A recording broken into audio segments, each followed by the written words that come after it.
এই প্রসঙ্গে একটু আপনার মতামত জানতে চাই যে স্বচ্ছতা ও জবাবদিহিতা এখনো আমরা নিশ্চিত করতে পারছি না কেন? আমাদের ঘাটতিটা আসলে কোথায়? জি, ঘাটতি আমাদের ব্যাপক। প্রথমত হচ্ছে দীর্ঘদিনের চর্চা, দীর্ঘদিনের সেটা কি নির্বাচিত সরকার কি অনির্বাচিত সরকার।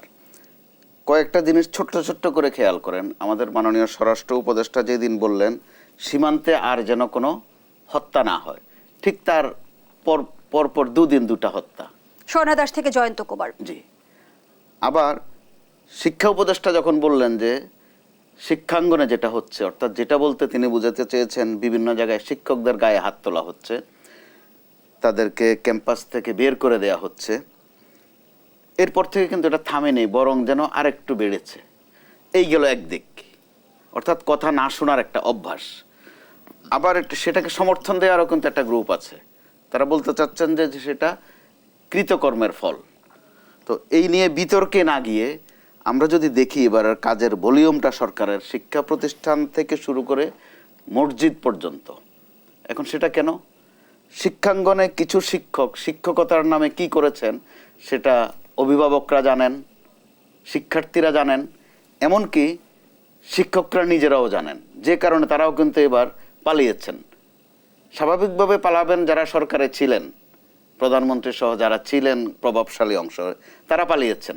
সেটা অনেকটা স্বাভাবিক, বিভিন্ন সময় এ ধরনের অভ্যুত্থানের পর অথবা গণ আন্দোলনের পর পালান। কিন্তু এবার পালাতে গিয়ে দেখেন আপনি শিক্ষকরা পালিয়েছেন, এটা প্রথম ঘটনা বাংলাদেশে।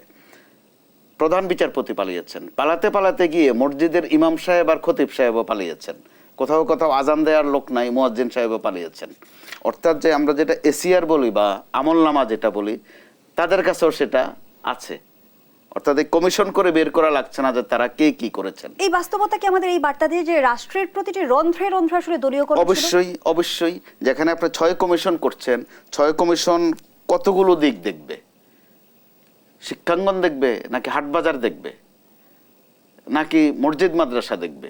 তো বাস্তবতাটা হচ্ছে গত 15 বছর 7 মাসে কবরস্থানেরও কিন্তু আলাদা আলাদা কমিটি হয়েছে। মসজিদে তো হয়েছেই, কবরস্থানে পর্যন্ত কমিটি আছে। কবরস্থান কমিটি সেটা আওয়ামী লীগ সমর্থিত না হলে হয় না।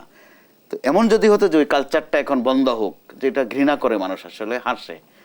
এখন যারা আছেন ক্ষমতায় এখনো যাননি, অর্থাৎ যাবেন একটা ভাব আছে বা আশা আছে, তারাও কিন্তু প্রায় কাছাকাছি ওই কাজগুলোই শুরু করেছেন। তো এরকম একটা অবস্থায় যে বিচারের আগে বিচার করে ফেলার একটা সংস্কৃতি, আগের অংশে সেই প্রশ্নটাই কিন্তু আপনার কাছে রেখে গিয়েছিলাম যে মব জাস্টিস কেন আমরা নিয়ন্ত্রণ করতে পারছি না? নাগরিক দায়িত্ব বলতেও নিশ্চয়ই একটা ব্যাপার আছে।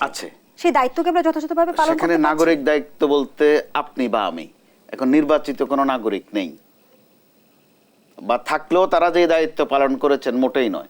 ধরুন আপনি যদি তৃণমূল পর্যায়ে যান, চেয়ারম্যান সাহেব বা মেম্বার সাহেব তারা কি করেছেন এটা তো তারাও জানেন, এলাকার মানুষও জানে। তো আবার যখন সরকারের পতন, তারা কেউ পতনের আগে ভাগেই কিন্তু চলে গেছে। তারা খুব বুঝদার, চালাক চতুর। যখন মাননীয় প্রধানমন্ত্রী, সাবেক মাননীয় প্রধানমন্ত্রী বারবার বলছিলেন যে আমি পালাবো না, কেউ ওনাকে জিজ্ঞেস করেনি তিনি পালাবেন কিনা, বারবার বলছিলেন আমি পালাবো না, আমি পালিয়ে যাওয়ার লোক নই। ওই সময়টার আগেই কিন্তু ওই চালাক চতুর লোকগুলো পালিয়ে গেছে বিভিন্ন এলাকা থেকে। অর্থাৎ তাদের মধ্যে একটা বুঝা পড়ার একটা মিলমিশ কিন্তু ঠিকই আছে। তারা বুঝে ফেলেছেন যে যখন বলা হচ্ছে আমি পালাবো না, অর্থাৎ তারা ধরে নিয়েছেন এই পালালো বুঝি, তার আগে ভাগে তারা পালিয়েছেন। তো আবার তারা কিন্তু ইদানিং অনেকে মাঠে এসেছেন, দেশ ছাড়েননি। আর মাসুদ কামাল ভাই যেটা বললেন যে দেশের বাইরে তারা কে কিভাবে গেছেন, একটা পর্যায়ে সীমান্ত দিয়ে যারা যারা গেছেন তাদের 2-1 জন যখন অত্যন্ত বাজেভাবে ধরা পড়লেন বা মৃত্যু হয়েছে একজনের পালাতে গিয়ে, এতে করে আমাদের প্রতিবেশী দেশ অর্থাৎ ভারত জায়গাটা পালানোর জন্য আর সুন্দর থাকেনি, অনিরাপদ হয়ে গেছে।